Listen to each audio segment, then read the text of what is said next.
Oh, hey man, we all want our workplaces and homes to be safe. We want them to be places where we can just turn up and be ourselves, don't we? But the problem is, we often are just too soft to make it happen. And there are soft parents who won't deal with the issues at home because, they don't want the conflict. And there's also soft business leaders who won't deal with stuff in their business cultures for the same reasons. But it's also just so easy some days to not want to deal with stuff. Today was a perfect example for me. You had just a bit of a headache fighting something, and I don't want to deal with stuff. But if this is characterized, if you are characterized as being someone who leaves things unsaid and undone, today I want to talk to you about why being safe is not about being soft, and what hard work we need to do to create psychologically safe workplaces and family cultures. So let's get into it. Well, we all want our workplaces to be a safe place to turn up to, right? A place where we can work hard, but also relax because we're just free to be ourselves. Us dads, we want this for ourselves, and we also want our homes to be a place where we can relax, a place of peace. And heck, if we want it, then there's no doubt that our partners want it and our kids want it too. And if we're a business leader, we must know that our staff want this stuff as well. Life can just be so chaotic, and there's so many, I know from my staff, there's just so many of them where there is enough chaos going on at home, and they just want to be able to come into a work environment that feels good. We can feel like that ourselves, right? And if there's chaos at home and at work, it can really just be too much. And you know what? We spend so much time at work. We don't want to waste our lives at places we really don't want to be. And if the stupid lockdowns were good for anything, they taught us that we really only want to work at places where we really want to work, right? I mean, that's simple. It's a bit silly really to say it like that, but it's so true. And safe places like that, the places that feel safe. And creating, there's a term out there called psychologically safe. And this is actually really important to me. And it's probably important to me, particularly because I was really bullied throughout my school years, and maybe because I'm a bit of a softie.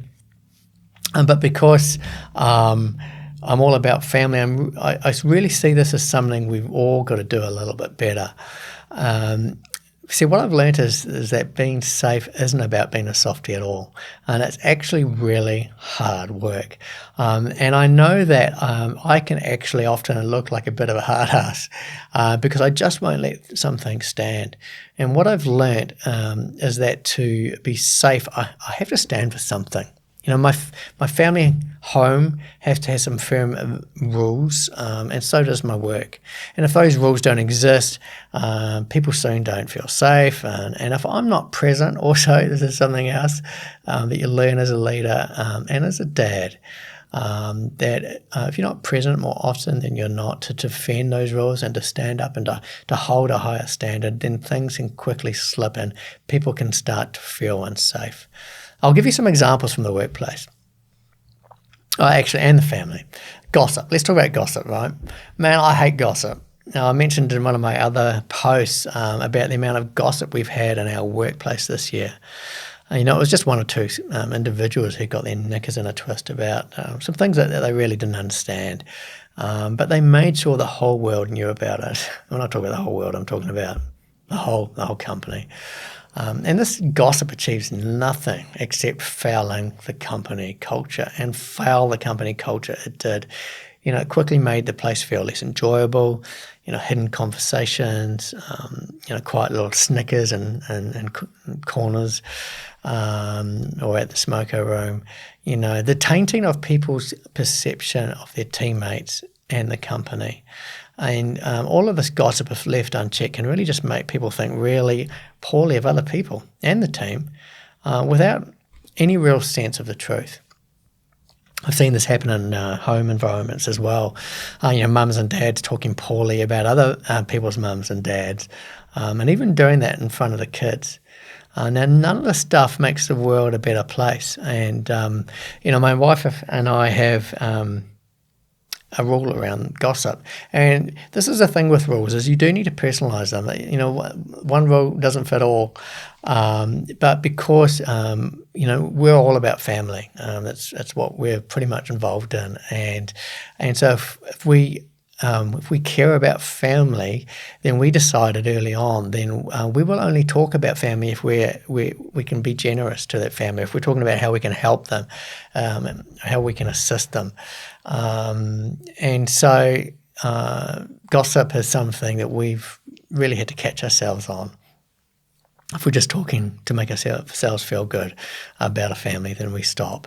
And because this is so important to us, this is something that flows through into my work environment, which is what rules do. Your personal rules, they will just be things that you will really hold dear at work and at home.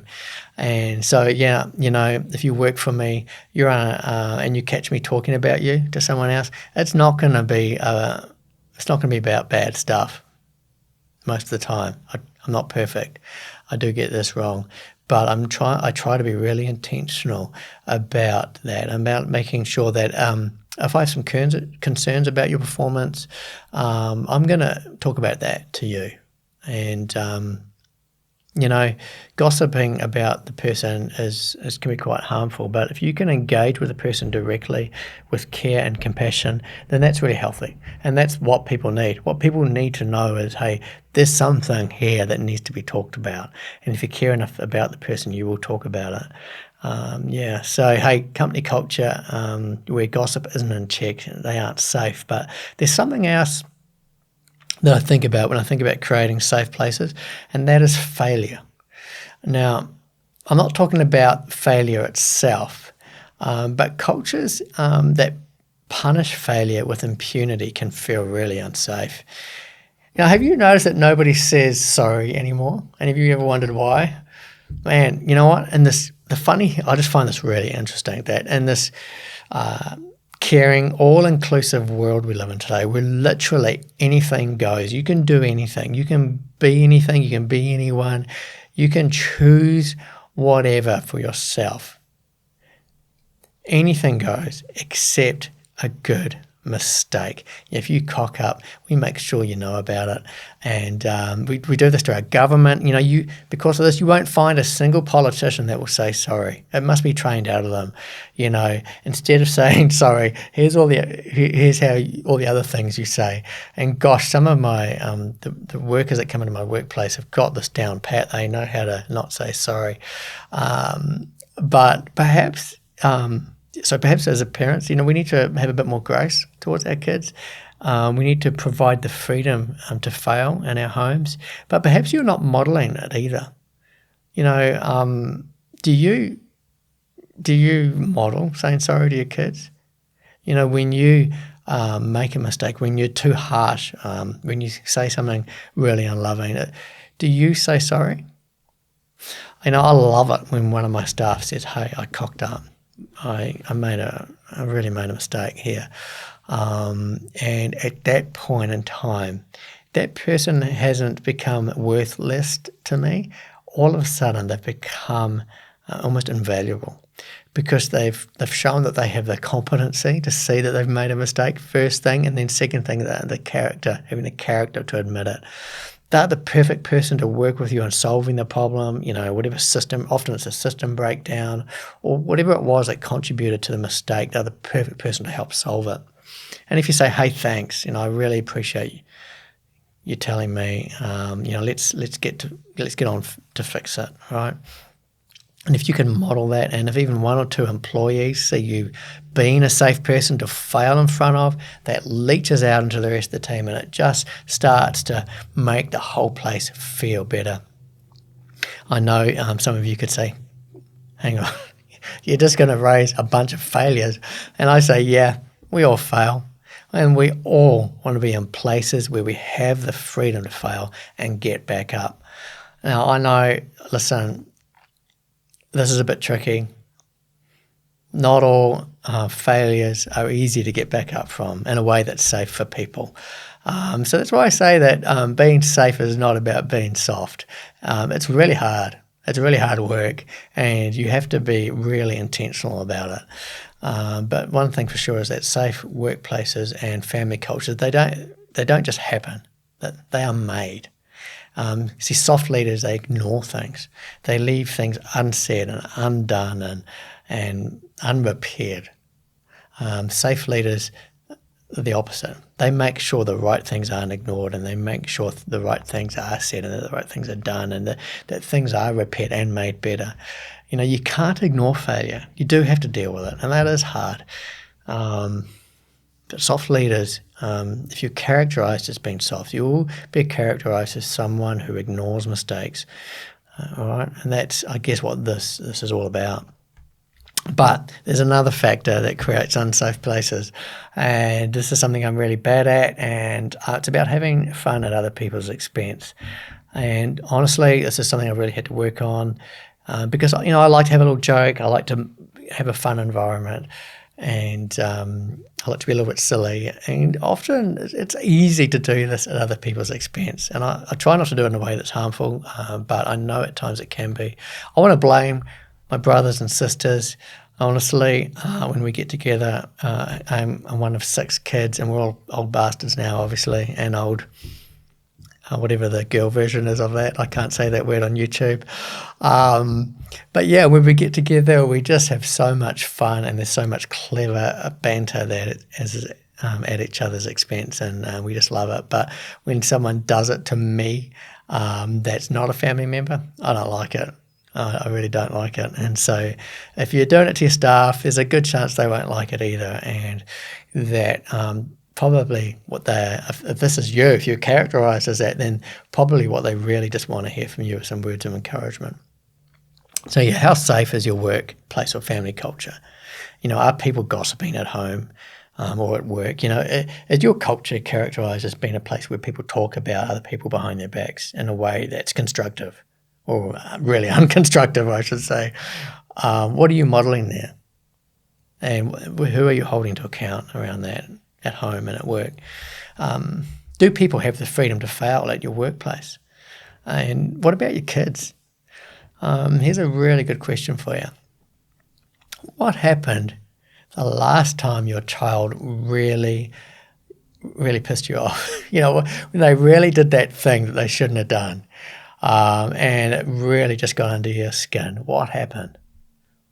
And are you someone they still would find safe to fail in front of?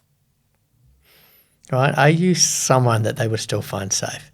And if you're not, then that's can often be fixed by just saying sorry. And so that's, the last question there is, do you say sorry? Do you own your own mistakes and model saying sorry to your team at work and to the team at home? Because remember, safe places are places where we can relax and find peace, and where we can be ourselves, and where we can fail and get back up. And this stuff's important because it's about recognizing the amount of time we all spend at work, and we want to make these environments places where we want to be. And probably the single best thing you can do is to create safe places is to have some firm rules. In addition to my little rule around gossip, which again I say is very personal, and there's a thing with rules is you need to find some rules that work for you, that are part of who you are, and things that are important to you. Like at home, we say, hey, in the Edwards home, we don't hit girls in our family. We fostered a lot of kids, and we saw a lot of issues. And so this is one that became really important to us. And so if one of my boys was to hit one of my girls, it was like, hey, sorry, not not in our home. The Edwards family and the Edwards family boys do not hit girls. And we'd apply that to hitting, kicking, screaming, biting, whatever, We just don't do that here. Another one was, we don't talk like that in this home. And that would be referred to the language as well as the tone. And often actually it's the tone that's the issue, because that's sort of more dealing with the heart of the issue. Oh, another one as the kids get older is, in this home, we always go the extra mile. This is a great one for your older kids because because, we're raising leaders. We're all trying to raise leaders. One day, useless, disrespectful children, they're going to be leading. They're going to be leading the world. And so we want to raise leaders, don't we? The leaders are the ones that are going the extra mile. That's pretty much one of the main differences between those that lead and those that don't. And so, when your kids are doing the dishes and they're not cleaning, they're not wiping down the bench or doing the pots and pans, I often say, hey, in this home, we always go the extra mile. That's a great little leadership rule. But hey, those are mine. Those are just a few of mine. And I'm not going to share the ones about work, but what do you need in your workplace, right? And gosh, I would say forget those innocuous workplace values like innovation and quality. Is there a business on the planet that doesn't want to be innovative and have quality? And because of that, these kind of values, they mean nothing to everybody. And so we've got to stand for something. We could do so much, I think, by having workplaces that have rules more around how people would treat each other. So when we are innovating, how will we innovate? When there's conflict around the innovation, how will we deal with that? How will we handle failure when people stuff up, when there's conflict and when people fail? Having some rules around this stuff is really important. And sticking them on the wall, maybe, but honestly, they need to be more stuck on here, on the heart, because that's stuff often you just can't train it. It's just what it is. And I would really encourage you to look at, what rules you want to have at your workplace. Some of you listening will be thinking, gosh, people just need to harden up. And maybe some people do. But you know what? We come from an age of command and control where leaders ruled, where the leaders ruled and everyone followed no matter what. But we're now in a time of kindness and compassion where there are no rules. And gosh, we just need to find some balance. And some of you men do need to soften up, and some of you men need to harden up, because we all need to work harder by creating homes and workplaces that people enjoy coming into. So listen, that's it from me today. If there's any questions, just flick me an email. You can grab my details on the website, leadingworkmatters.com. I'm out of here. See you next time.